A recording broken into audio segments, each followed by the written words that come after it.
Good afternoon, traders and investors. Hope everybody is doing well and that you guys had a beautiful weekend and also a great last week of trading. So in today's video, we're going to do the top 5 options plays for the week. Keep in mind, guys, on the channel, we sell options, aka we write options, more specifically using the put wheel strategy. We are looking to sell puts at designated strike prices and for those puts to end the week worthless so that we can pocket all of that juicy premium. So we're going to do a quick recap this week of last week's 5 trades that we gave to you guys. All 5, I'm happy to say, once again, have ended the week worthless, meaning that if you would have taken any single one of those, you should have ended up with some very juicy premium in your pocket, just contributing to increasing weekly income. So the put wheel strategy, guys, is very, very simple. We're just looking to write puts at designated strike prices and looking to pocket all of the premium by the week end. We are writing weekly options because we like weekly paychecks, and usually on a weekly basis, it provides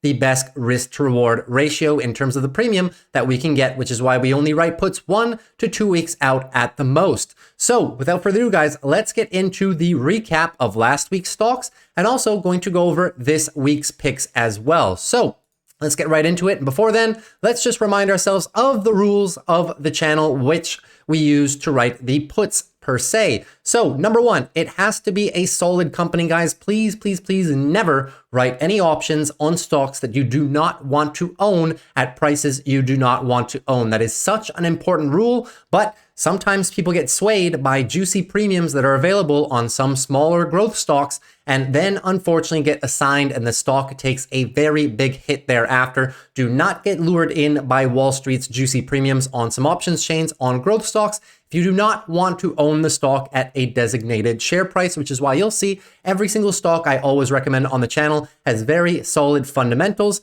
and a very decent chart as well. Number 2, we want to be writing on red or flat days. This just increases the probabilities of us not being assigned. So keep in mind, if the expected move of a given stock is 5% up or down in the week, and let's say on Monday it opens 2% down, well, you get more of a buffer, right? So it's already down 2% on a Monday, which means that you can probably write 3-4% lower than that, right below or at the expected move, guys, which is really putting all the odds on our side to really be able to capture all of that premium and not being assigned on the week. Keep in mind, if we do get assigned, not too much of a problem. We're usually writing these things at very large support areas. The bounce is usually going to come and we're going to be able to write covered calls for even more premium in reducing our average cost.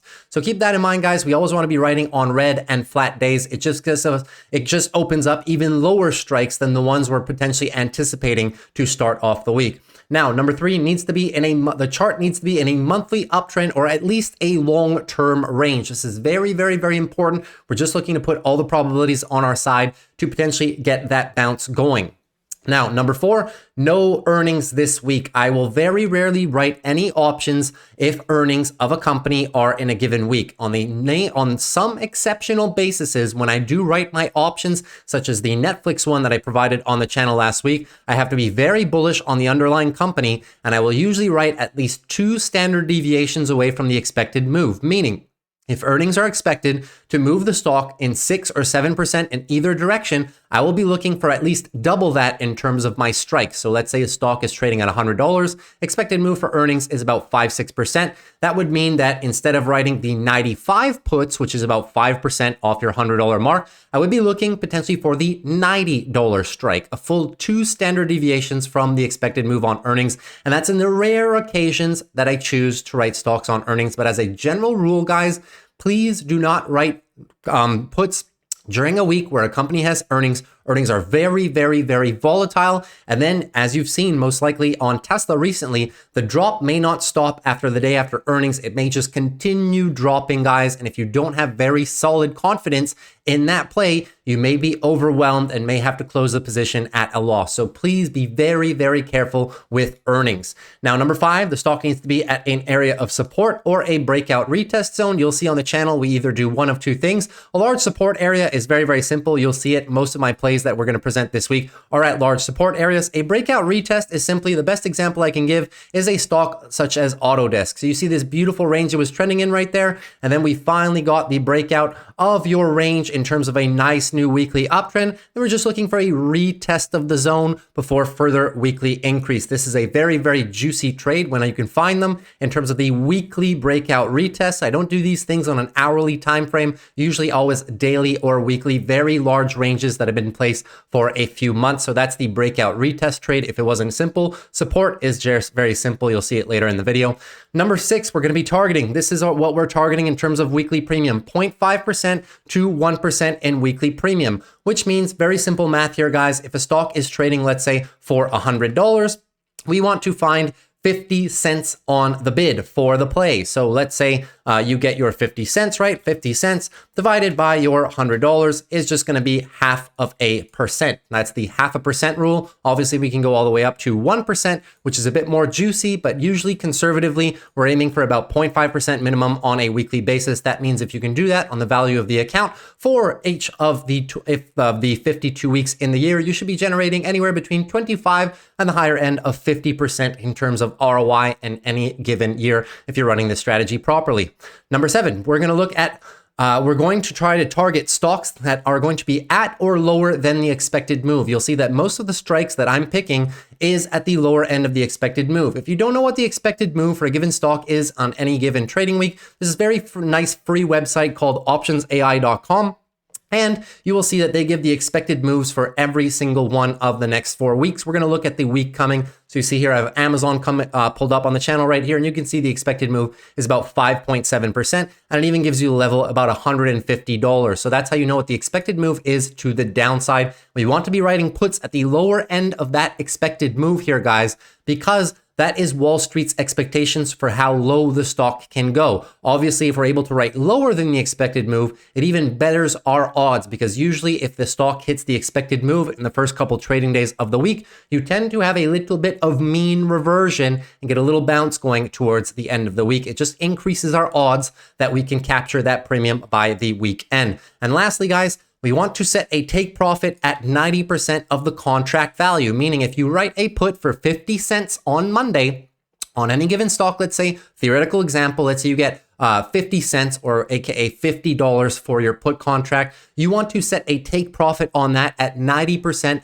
of the contract's value, meaning you set a buy back limit order at about 5 cents for that, or 5 or 10 cents for that contract. Just ensures that if you're not at your chart watching, and if your contract is already at 90% worthless, you want to take those profits right away. So those are very, very simple rules, guys, and you'll see in terms of the stocks how we go over them. So before we get into this week's picks, let's just recap very, very quickly last week's picks, and they were pretty good. So number 1 was Philip Morris International, right? Tobacco company. Tobacco company was in a very solid range over the past pretty much 2 years at this point, right? And there's nothing fundamentally wrong with this company whatsoever here, guys. You'll see that in terms of their forecast, you'll see that we do have increasing EPS over the next couple of years. We do have increasing revenue over the next couple of years as well. Stock is just in a very wide accumulation zone, but otherwise it is a very healthy stock nonetheless. Huge area of past resistance, which is what we're currently using as support. So the play was looking at anything between the $91 and $90 range if we could get that low. And we put this play out last Sunday. Monday was not offering that much juicy premium because this one has low implied volatility. You really needed it to come down. But then Tuesday morning happened, and Tuesday morning really opened up those $90 contracts. You would have been able to find at least 45 cents on the bid. So hopefully you guys were potentially able to write some of these. I didn't take this one personally because I do already have a number of positions that I'm currently in right now. I did take another one that was on this list, however, which I'll be presenting in a bit, but this represents a very, very juicy opportunity to potentially write some options at the lower end of our support range. So hopefully people were able to take profits here. Stock number 2 on last week's list was CELH, so Celsius Holdings, the beverage company, which has a distribution deal with Pepsi. Very, very beautiful growth story for Celsius Holdings over the past couple of years, and it will undoubtedly continue as they do have very high forecasts for expected guidance and expected revenue here on the EPS. So you'll see ever expanding EPS over the next couple of years,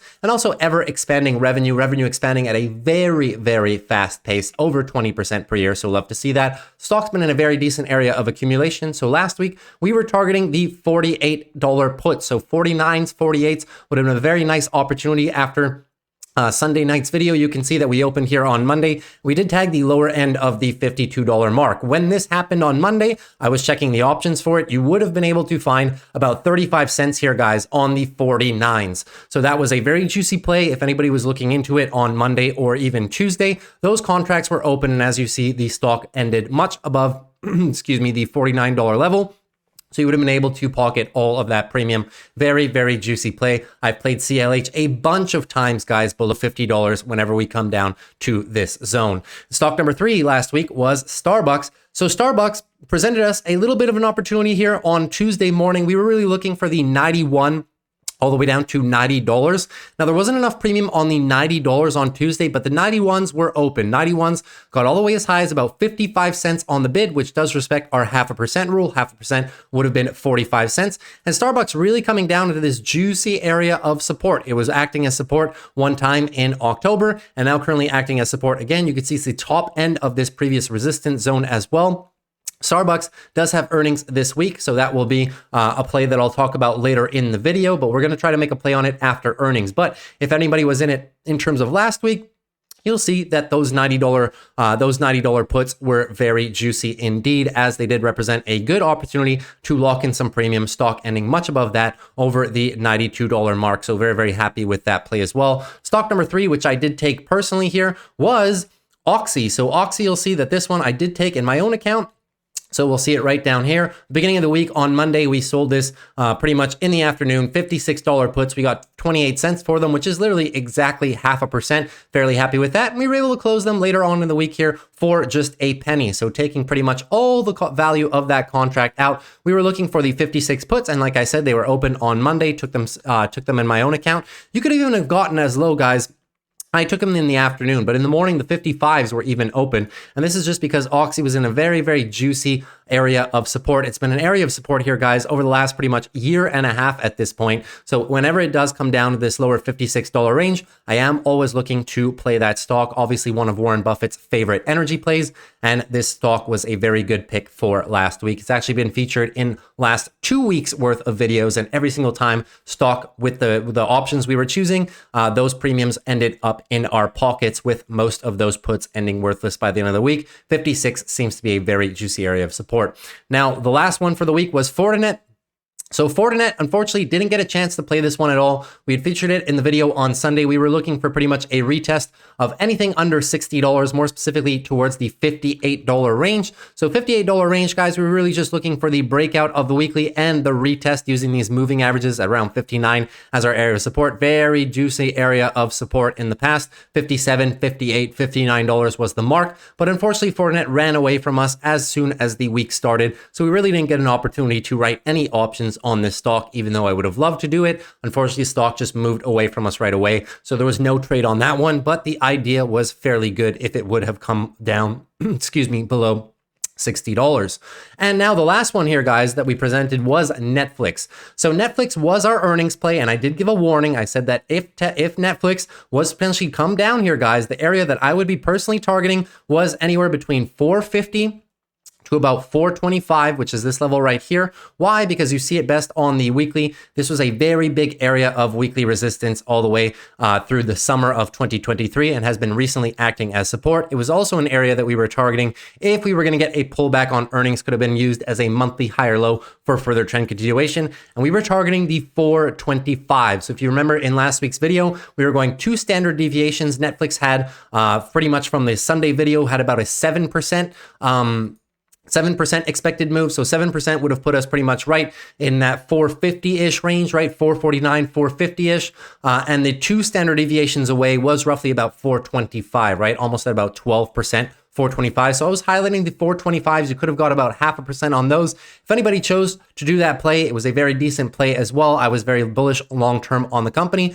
So that's why I offered it up in terms of a play. Obviously, one of my rules is never play earnings. And the only exception to that rule is if you really believe in a company long-term And that was the case for Netflix. The technicals looked very good, and the premium looked very good for a 2 standard deviation move. So we went with the lower 425s. And obviously after earnings, those ended completely worthless. So you would have been able to pocket all of that premium. Still a risky play, not for everybody, but that was one of the few earnings plays that we could have taken on the channel. So those were the recaps here of the 5 plays plus that Netflix play. Let's get in right this week to this week's current plays. So let's have a look here, guys. Number 1 that I have for you is going to be Caesars Entertainment. So obviously casino business, guys. If you've been reading up on how Vegas has been doing lately, Vegas has been absolutely booming. No real recession in sight in terms of consumers' discretionary spending on entertainment. That just continues. And Caesars currently trading in a very nice extended range. It's been in this extended range pretty much over the past year and a half. And every time it usually comes down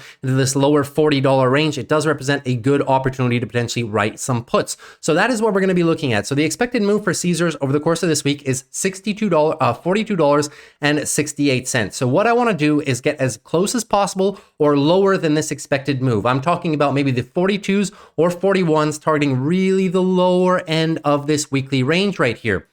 If we take a look in terms of our options contracts, we'll see how those are trading right now. So we'll do this together just so you guys get a good idea of how I shop for my strikes. So these are the strikes for Friday pretty much. And you'll see that the 42s currently offer about 0.5%, right? So all you have to do, very simple to see how much of a percentage it is, divide your 22 cents by your strike price, and that'll give you about 0.5%. So we're still over 0.5% for the 42s, and 42s is below our expected move. Now, if Caesars opens up on Monday, let's say we open up on Monday and we really take a little bit of a hit here. We get like maybe a 1-2% drop into the 43 range. Then it may open up the 41. So we want to try and get as low as possible while still respecting our 0.5% rule. And as long as it's below the expected move for the week, guys, it's a very good trade. So I will personally be looking here, guys, for anything in the $41 handle. If I can get the 41.5s or the 41s for 0.5%, I will most likely be going for those specifically. So that's trade number 1. Trade number 2 is going to be, once again, Philip Morris. Why? Because it's still within our range that we just presented, right? So the expected move on Philip Morris for the week is $89.69. That represents roughly a, excuse me, about a 1.3% drop from Friday's close. So fairly tight, right? Fairly tight. Now, here's what we're going to try to do on Philip Morris. If Philip Morris on Monday opens, let's say, given maybe down 1% or something like that, opens up in the lower $90 range, it may open up some options plays below our expected move. And the lower we can get in this range, $88, $89, all the better. So let's take a look at the Philip Morris options right now together. So you guys will see, if we're targeting those right now, the $90 are not even trading at about 0.5%. So we really need to get this lower, right? Since the stock doesn't have a lot of volatility in it, the strike price needs to be fairly close, but I do like this level. So let's say we come right down in the $90 range. Let's say we drop about 1% on Monday or Tuesday morning, something like that. We are going to be looking at the 89s. 89s or 88s, and we need to find 0.5% on those. So you guys will be looking for roughly 45 cents on the bid minimum to make this trade possible. So keep that in mind for Philip Morris. Now, trade number 3 that we're going to be looking at here, guys, is one that everybody knows well. It is Tesla. So Tesla, after earnings drop, really coming undone, obviously, but now we're at a position where we're heavily daily oversold. So keep in mind the daily RSI right now is trading at about just under 18. The only times that Tesla has traded at an RSI of 18, guys, it never got really significantly lower than that. We're talking about back in December, January of this past year. You can see we had a very nice bounce from there. And the previous time that the RSI on the daily chart got as low as 18, you'd have to go all the way back here, guys, to 2019 when we bottomed out in this area right here. You can see really peaked on the RSI this last day right here, and then we had a significant rally. Now, am I saying that Tesla's stock price is going to put in an astronomical recovery from here? No, but we're just looking to play oversold conditions. So you can see the expected move on Tesla for the week is this red line right here, 175.30. So from the current share price, that represents a drop of roughly 4.5%. Now, we're going to go a little bit deeper than that. We want to be lower than the expected move. This downtrending channel is very nice. We're at the bottom end of the downtrending channel, and we're coming into a very big area of previous support as well. And you can see that best on the weekly. So this area has been acting as previous support.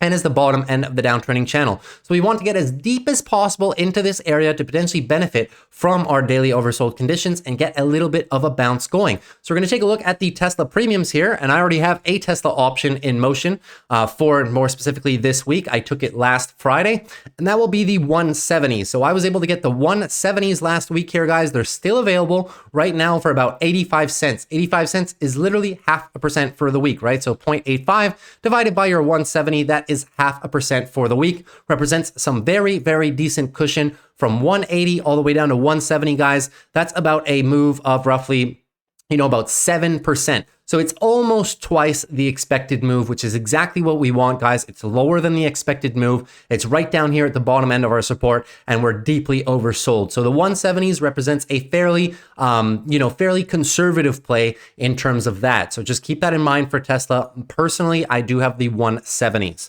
Now, moving on to our next play here, guys, we're going to look at CELH. So CLH once again coming up. Why? Because it's still in our sweet spot here, guys. So CLH expected move on the week is going to be $50.21, which represents a drop of roughly 3.9, let's call it 4% flat, right into our juicy area right here. Tomorrow, if the stock opens up red, we're going to try and obviously get below $50, once again targeting the $49s and $48 levels. So that's how you should be viewing CLH. Let's take a look together at our earnings. Or not the earnings, at the options chain right here, guys. So you can see that currently the 4850s are trading just under 0.5%, right? 0.5% would be about 24 cents on the bid. So if we do get a little bit of a drop on CLH on Monday down to the 51s, it may open up even more premium here on the 4850s, maybe even the 48s. If you can get the 48s, that's really my sweet spot, guys. I played the 48s a ton. If we can get the 48s for 24 cents or better, I'm obviously going to be doing that. But if CLH, guys, keep this in mind, right? If on the Monday, the stock gaps down all the way back here, let's say it has a terrible news day or something like that, gaps down 9%, blows right through our support area, where we're not going to be writing the 48s, are we, right? We're going to have to target something a bit lower like the 46s. So just keep that in mind. These targets are somewhat malleable. I'm just trying to give you guys an idea of how I choose my specific strikes.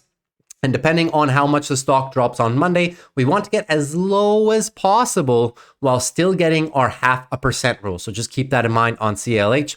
And now lastly, guys, our last one for the day is going to be Charles Schwab. Charles Schwab, I'm not sure if we're going to get it, but it does represent a very good opportunity. So Charles Schwab, one of my favorite financials names, we're going to be targeting this lower area here, guys. $61-$60 range. It represents the confluence of all your moving averages. This green line right here is your 200 weekly moving average. Stock bottomed back here back in June of 2022 and has been a very good area of confluence. The weekly bulls are in full control, just looking for the weekly higher low for further trend continuation, and seems to be in the bottoming out process. They had beautiful, beautiful earnings come out the other week here, guys.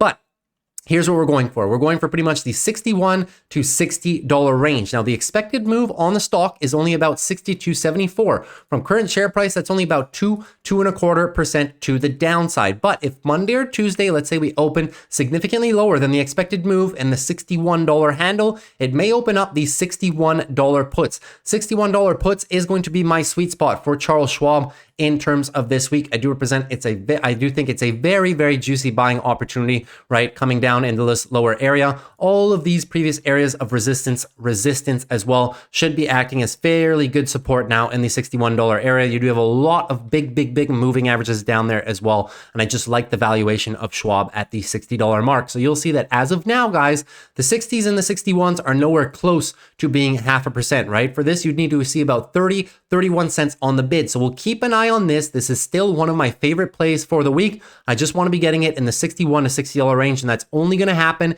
if we have a fairly red Monday or Tuesday, which is going to bring us, below our expected move, unlock those $61, maybe $60 strikes for about 30 cents. So keep that in mind for Charles Schwab. So that's pretty much everything I had for you guys in terms of the plays. Now, I'm going to give you guys some earnings plays, but these are to be played after earnings. Please please, please, after earnings, right? So number one is going to be Starbucks. And the reason I give these plays is because the earnings are early on in the week. They're actually Tuesday after the close. So Starbucks is going to come out with earnings Tuesday after the close. The expected move on Starbucks for earnings is about the 87.89, right? So that represents downside of roughly about 5.25%. So fairly decent downside expectation. Also, you can move to the upside as well, right? But this is the expected move to the downside. Now, here's the play. If Starbucks goes to or past the expected move on Wednesday morning, I will be looking for the $85, $84 mark. Now you'll see that if we pull up Starbucks right now, in terms of the options chain, they do have some good premium leading into these earnings. You'll see that the 85s even, which is a considerable amount, right? It's roughly the expected move off. The 85s are already offering your 0.43, which is roughly 0.5%. 0.5% is exactly that, as a matter of fact. But I am not playing this trade before earnings, because if we get a gap down after earnings on Wednesday morning, which is going to bring us down to the 87, maybe 86 region, well, then the 85s or the 84s may be representing some even more juicy premium for that for the end of the week. Always willing to see how earnings go. And obviously, if Starbucks really gaps down in the lower 84, 83s, well, then I'll be looking at the 80s. My sweet spot, guys, is all the way down to roughly 82. So anywhere in the 85 to 82 range, as low as we can get, still respecting our 0.5% move after earnings. So this is going to be played for Wednesday morning on the bell. Now, our second trade for earnings is going to be Amazon. So Amazon, very, very bullish on this company for 2024. I think it's going to be a year of cost efficiency and recapturing of positive net margins for Amazon. With that being said, guys, Amazon does have earnings once again Thursday, this time after the close. So this play will be only reserved for maybe Friday for the following week or whatnot, but I still wanted to give the opportunity to see how we're going to play this one. So Amazon, the expected move to the downside on Thursday is about 149.70. So keep in mind, guys, that's about 6% to the downside. So we want to be looking at roughly twice the expected move if we want to make a play before earnings. But in the case of after earnings, guys, this is what I'm going to be targeting. If Amazon ever pulls back down for any which reason into the $148, $147 range, I will be potentially looking at the 143s, 142s for the following week, looking for about, 70, 75 cents on the bid if we do come down to this region Thursday after earnings. Why? Because we're still just in a beautiful weekly uptrend at this point, guys. Our weekly higher low is about 144. So I'd be very hard pressed to see the bears take that out. And even a monthly uptrend here, guys, monthly higher low can be set anywhere in the $140 range, and it's still going to be a buy for our long-term bulls. So that's the area that I'm going to be looking at for Amazon if ever we do pull back into that region after your earnings play.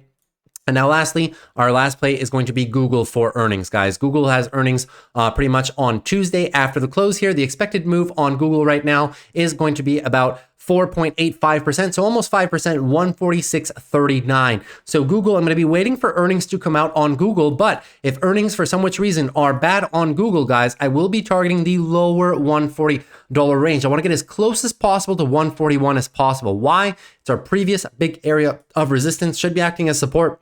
Weekly uptrend is gorgeous at this point, but if we are due for a weekly higher low pullback, that is what I'm going to be targeting. If ever we end after earnings here lower, let's say 145, 144, I may be looking for the 143s, 142s for the Friday close. And for those, I'm going to be looking for the same thing, pretty much about 70, 75 cents on the bid for Google after its earnings. Now, if you want to play any long positions on these options trades, right? So we only pretty much write options on the channel, but if you are looking to make long options trades, the only options trades that I ever take for earnings, guys, are going to be a straddle at 2 standard deviations of the move. If you don't know what that means, guys, it means that we're looking to buy a call and buy a put. Nobody can guess the direction that's going to be heading in earnings. All we can do is play the volatility. So a good example on Netflix is the volatility on Netflix was only pricing in about a 7% move to the upside or downside.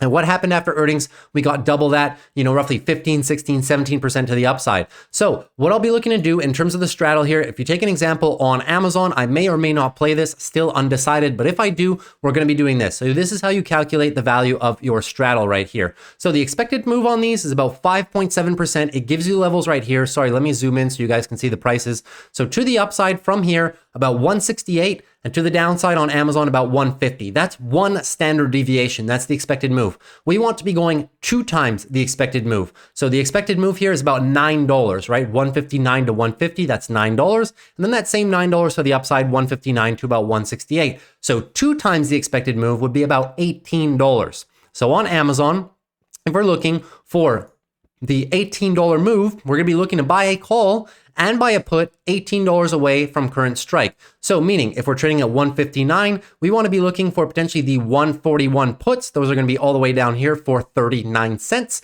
And to the upside, guys, we're going to be looking for calls pretty much in the high $175 range, right? So $19 off of your current share price, right? Or about $18, $19 off your current share price. That'll be about 175, 178-ish on Amazon right here. So you can take a look at the 175s, even the 177.50s. They're only trading about 58 cents. And the goal here, guys, is only to get exposure to the volatility. So if the stock moves twice the expected move, obviously, let's say it moves up, well, your put is gonna end worthless, but your call could end up fairly decent. You know, we're talking about several hundreds of percentage points to the upside. So it will make up for your lost premium on every which side that doesn't perform, right? If the stock goes down 2 standard deviations, your call is going to end worthless, but your put is going to be very well exposed and potentially bringing in a couple 100% in gains. That's going to make up for the loss on the other side of the option that wasn't profitable, and then more. That's the only type of options play that I do take. They're usually very cheap, and the reward potential is usually very good. So it has a high reward to risk potential in the event that the stock moves larger than expected. So those are the types of plays that I do when I'm looking to buy options before earnings. I rarely do them, but with this week being so volatile, Jerome Powell speaking, earnings from all of your major big tech here, guys, could be a good opportunity for some very cheap straddles if you are looking to potentially increase the risk factor a little bit and looking to have a long option strategy into that. Obviously, none of this is financial advice, just what I would do in terms of my own portfolio. So hope you guys enjoyed the video. If you did, consider dropping a like. Would really appreciate it. Really helps the channel grow. And also consider subscribing to the channel if you're new here, guys. We do these videos every Sunday night, the top 5 options plays for the week. And then through the week, Monday through Friday, we do daily market recaps, wherein I do the technical analysis on all the major indexes, all your major tech names, go over earnings for the day, go over your macro data, and do a review of my portfolio and my positions. So if you want to see that, make sure to subscribe to the channel. And as always, guys, if you have any questions whatsoever, please leave them down below in the comments. I'll be happy to answer you. So take care, guys. Have a great week trading. Peace.